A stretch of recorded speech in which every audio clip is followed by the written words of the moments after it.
रुद्र संहिता के पंचम युद्धखंड में 23वां अध्याय।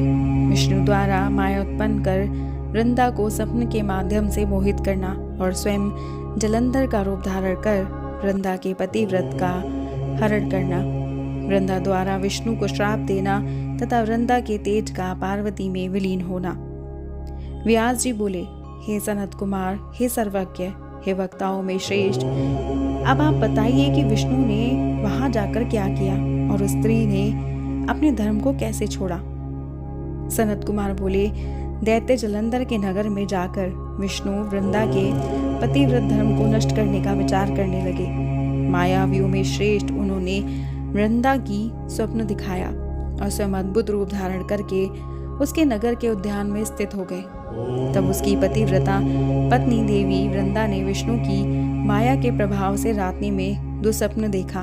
उसने विष्णु की माया से स्वप्न में देखा कि उसका पति भैंसे पर आरूढ़ होकर शरीर में तेल लगाए हुए नग्न होकर काले पुष्पों से विभूषित हो राक्षसों के साथ दक्षिण दिशा की ओर जा रहा है। उसका सर मुंडा हुआ है और वो अंधकार से ढका हुआ है। इसी तरह उसने अपने को और अपने नगर को समुद्र में डूबते हुए देखा। इस प्रकार उसने रात्रि के शेष भाग में बहुत प्रकार के दो सपनों को देखा। इसके बाद वो बाला जगकर देखे गए अपने सपनों पर विचार कर ही रही थी कि उसे उदित हुआ सूर्य का छिद्रयुक्त और निष्प्रभ देखा। इन घटनाओं को अनिष्टकारी जानकर वो भय से विह्वल हो उठी और रोने लगी। उसे द्वार, अट्टालिका आदि कहीं भी शांति नहीं मिली। तदंतर वो अपनी दो सखियों के साथ नगर के बगीचे में गई, परंतु उस बालक को वहां भी कुछ शांति नहीं मिली। इसके बाद वो जलंधर की स्त्री दुखित होकर घबराती हुई एक वन से दूसरे वन में गई, किंतु वो अपने विषय में कुछ नहीं समझ पाई। घूमती हुई इस बाला ने सिंह के समान मुख वाले चमकते हुए दाढ़ और दांत वाले भयंकर दो राक्षसों को देखा। उन दोनों को देखकर भय से विहुल वो जो ही भागने लगी त्यों ही उसने शिष्य के साथ मौन बैठे हुए शांत एक तपस्वी को देखा। तदंतर भयभीत उसने उस तपस्वी के गले में भुजा रूपी लता को डालकर कहा, हे मुने, मेरी रक्षा कीजिए, मैं आपकी शरण में आई हूँ। दो राक्षसों द्वारा पीछा की जाती हुई तथा भय से विह्वल होकर उनको देखकर मुनि ने हूँ शब्द से ही उन दोनों राक्षसों को शीघ्र भगा दिया। हे मुने, उनके हुंकार मात्र से भयभीत होकर भागते हुए उन दोनों राक्षसों को देखकर दैत्येंद्र पत्नी वृंदा अपने मन में बहुत अधिक विस्मित हो गई। तदंतर भय मुक्त वृंदा ने उन मुनिनाथ को हाथ जोड़कर दंडवत भूमि पर प्रणाम कर ये वचन कहा। वृंदा बोली, हे दया के सागर, हे मुनिनाथ, हे दूसरों की पीड़ा दूर करने वाले, इन दुष्टों को घोर भय से आपने मेरी रक्षा की है। हे कृपा के सागर, यद्यपि आप सर्वज्ञ हैं, सर्वथा समर्थ हैं, तथापि मैं आपसे कुछ निवेदन करना चाहती हूँ, कृपया आप उसे सुने।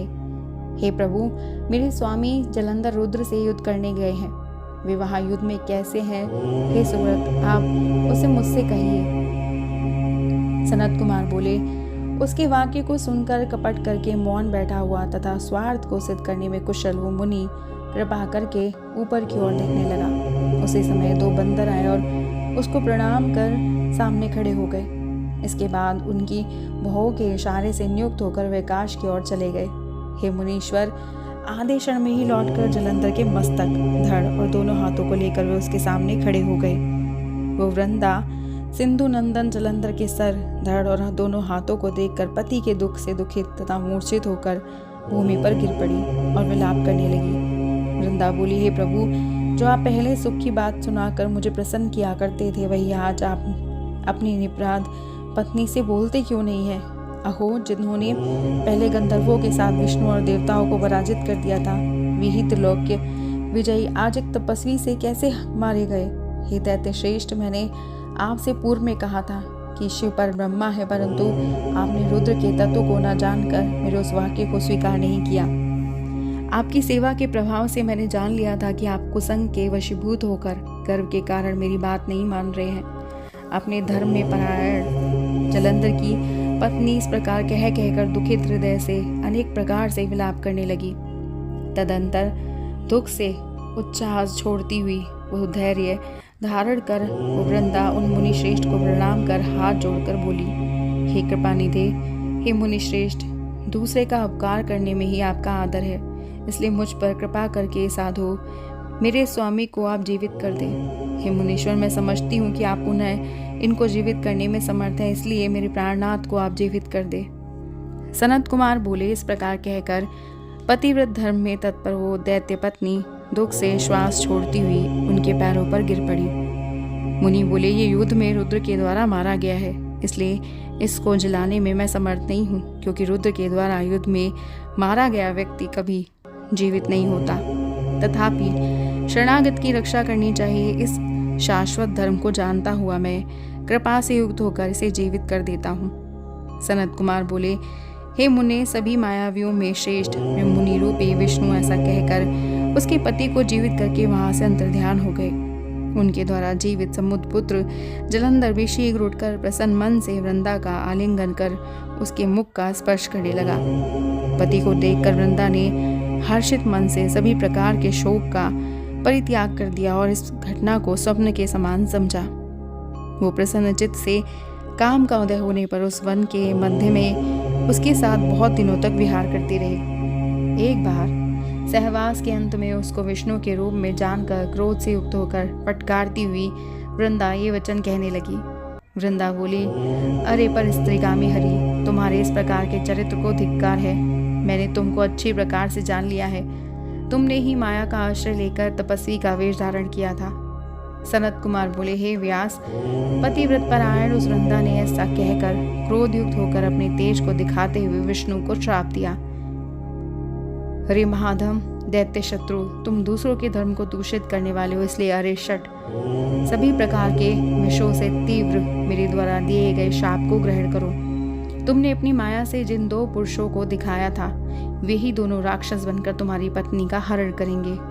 तुम भी पत्नी के दुख से दुखित होकर वानरों की सहायता लेकर वन में भटकते हुए घूमो, और ये जो सर्पों का स्वामी शेषनाग तुम्हारा शिष्य बना था, ये भी तुम्हारे साथ भ्रमण करे। ऐसा कहकर वृंदा उस समय विष्णु के द्वारा रोके जाने पर भी अपने पति जलंधर का मन में ध्यान करते हुए अग्नि में प्रवेश कर गई।